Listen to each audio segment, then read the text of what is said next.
خبر شامل کرتی ہے کاہنہ سے چودھری محمد فاروق خان کی رپورٹ کے مطابق تھانہ کاہنہ کے SHO احمد رضا اور چوکی انچارج اسد منیر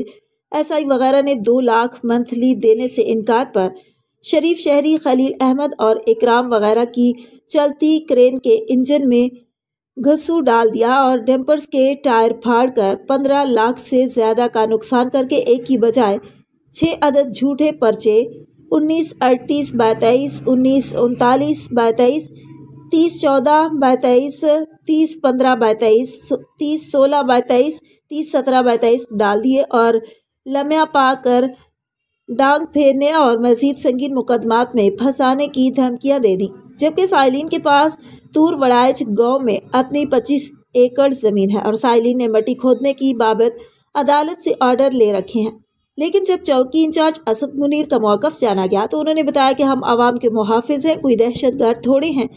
ہم نے دھمکیاں دی ہیں اور نہ ہی ان کی مشینری کو نقصان پہنچایا ہے اور مقدمات LDA کی طرف سے دیے گئے ہیں۔ قارئین یاد رہے کہ علاقہ مجسٹریٹ نے تحقیق اور سنوائی کے بعد تمام جھوٹے مقدمات خارج کر دیے ہیں اور سائلین نے کاہنہ پولیس کے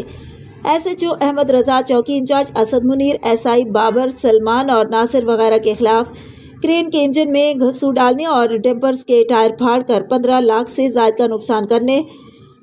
تشدد اور سنگین مقدمات میں پھنسانے کی دھمکیاں دینے کی بابت CCPO لاہور اور SSP ڈسپلن صاحب کو درخواستیں دے دی ہیں۔